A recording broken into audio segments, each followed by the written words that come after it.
So, elitist Pete's presidential campaign was on the brink of death until the mainstream media wished a surge into existence, and then lo and behold, he started actually surging. It's almost like the mainstream media has way more influence than people realize. Now, at first, it was evident that they were overstating the surge, they were being overly hyperbolic, but after weeks of fawning coverage and nonstop praise, well, he now actually is surging, and it's to the point where I don't think we could ignore these numbers. This is pretty startling, actually.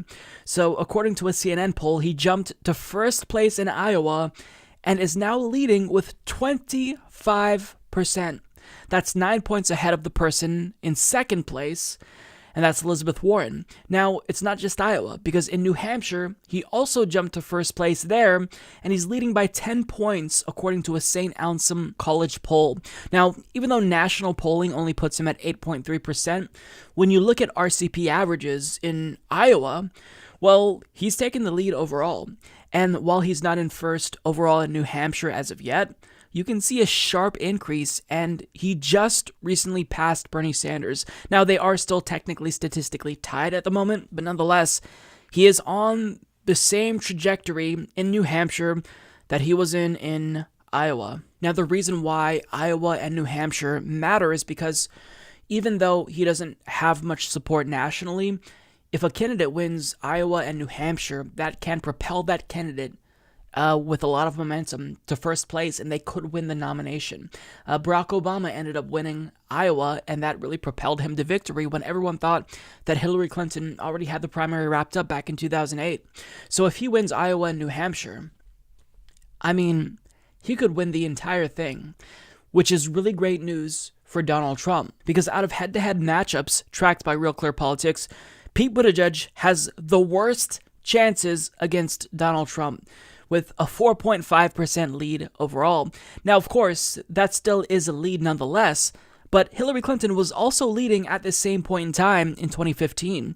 But we all know how the 2016 election turned out. She ended up losing to Donald Trump. Now, the difference between Hillary Clinton and Pete Buttigieg is that at this point in time, she actually was polling higher against Donald Trump, with an average of 5.8 percentage points ahead of Donald Trump based on a sample of polls that I selected from that period. And yes, I did do the math and averaged these out.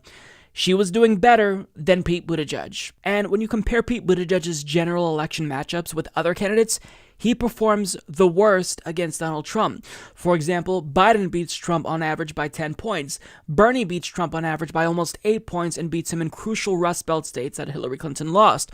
Warren beats Trump by 7.3 points on average. Even Kamala Harris beats Trump by 5.3 points. And when you look at all of the hypothetical matchups between Pete Buttigieg and Donald Trump, you can see that it's a toss-up. Trump wins about half the time.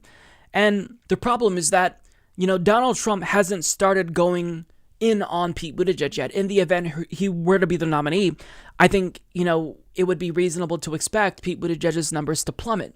Now, you need a really large cushion because I think that Donald Trump will be successful at possibly driving down support of whoever the Democratic Party nominee is.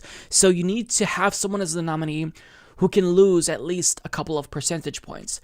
But I think that Donald Trump would paint him as an elitist who's out of touch. Donald Trump would run his fake populist campaign again, and I think that Donald Trump would most likely drive down support for Pete Buttigieg and beat him.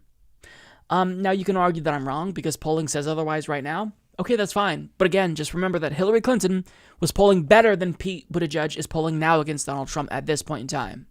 So, I don't know how else to describe this as be prepared for another 4 years of Donald Trump if Pete Buttigieg is the nominee.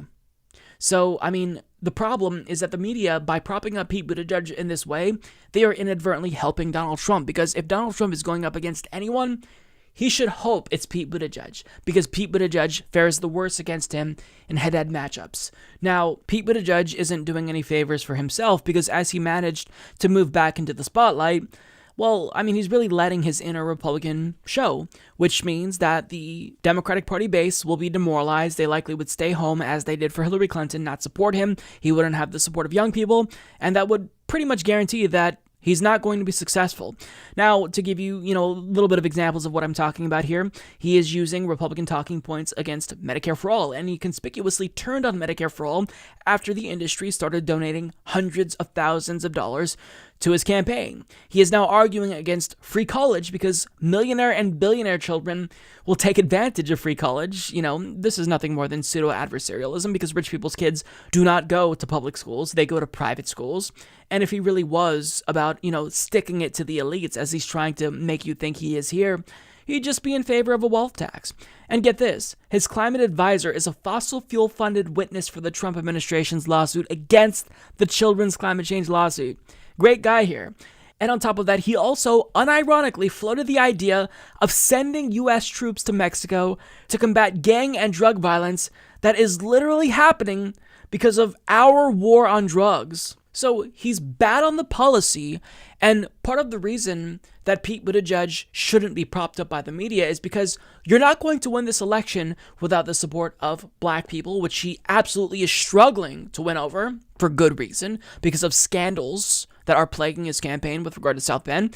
And on top of that, you're not going to win if you don't have young people behind you. Young people are not on board with what Pete Buttigieg is offering, because even though he touts himself as the millennial who's going to bring about generational change, this is a millennial with boomer energy. He is not on board with what we want. And on top of that, he's proposing things that will not only demoralize young people and discourage them from voting, but he's proposing things that we are going to fucking hate, like a national service program. I mean, I'm sure that every millennial is just thrilled about this. Now, he also recently got booed by young people for disparaging Medicare for All. Take a look at this video. That is why we need to deliver health care to every American, because you're not free if you don't have it. Now the way I would do it is to deliver Medicare for all who want it, take a version of Medicare.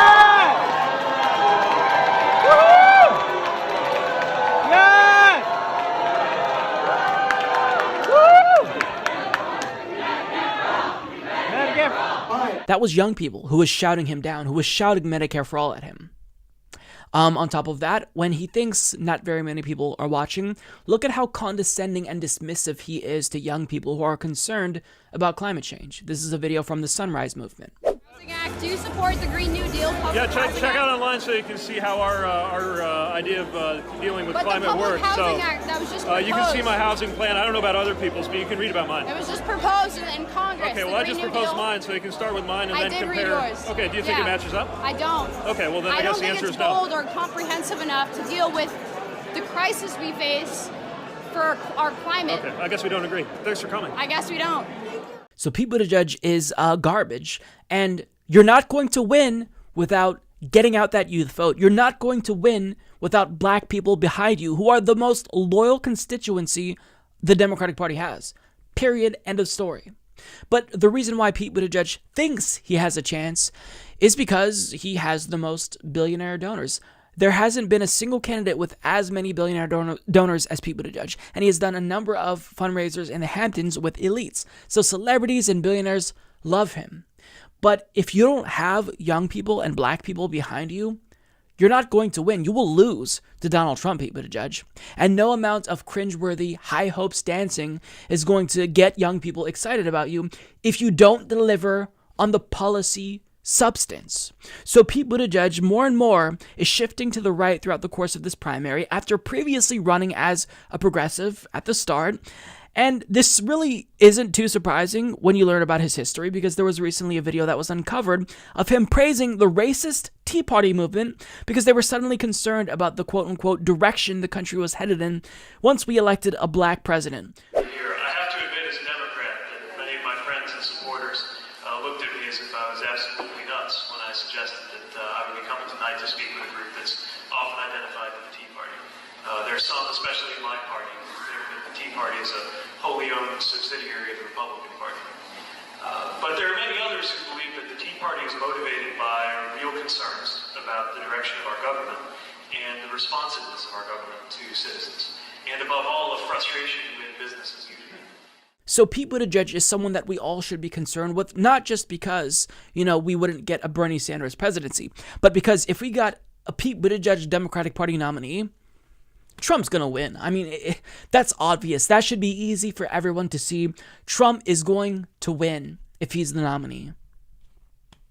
You don't have to believe me, but progressives very early on were talking about the viability and electability of someone like Hillary Clinton, who was a centrist. Now, I still thought that she was going to win against Donald Trump because Donald Trump was that incompetent, but I underestimated just how desperate people were and how demoralized some people were who didn't want to come out to vote, even if it meant defeating a fascist like Donald Trump. Pete Buttigieg is not going to win. And the worst part about Pete Buttigieg is that even if we manage to successfully defeat him in 2020, during the Democratic Party primary, that is, if he loses, he's going to be back every 4 to 8 years, and the mainstream media will continue to push him down our throats because he's a young person who they desperately want to be the first gay president.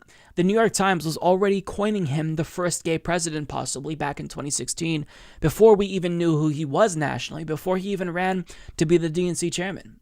So this is someone who is going to be an influence on the Democratic Party for years to come, potentially, and he's a negative influence, and he's not looking out for anyone. He's looking out for himself.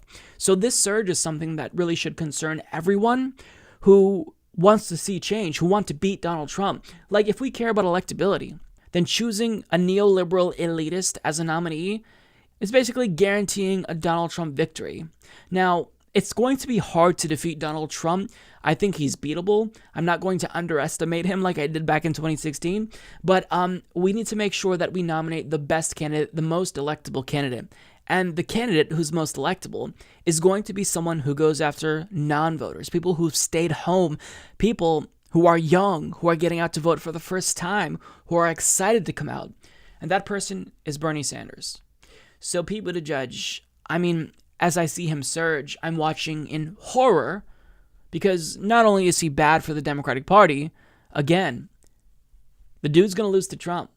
So if you're a Pete Buttigieg supporter, think long and hard about your decision to support him because this elitist is going to get crushed by Donald Trump. And I don't want to have to say I told you so, but you should have learned the lesson that 2016 taught us. And if you still haven't learned that lesson, that electing a neoliberal centrist isn't going to get people excited, regardless if we're making history, regardless if, it's the first gay president, that's not going to do it. That's not going to excite people. We need someone who's going to deliver on policy. Pete Buttigieg, his centrism, those days are gone. We're moving on past centrism and triangulation. It's precisely what will facilitate a second term for Donald Trump and a permanent capture of the Supreme Court. I mean, if Trump appoints 1 or 2 more justices, kiss all your civil rights and civil liberties goodbye. So, people who are voting for Pete Buttigieg, you're playing with fire.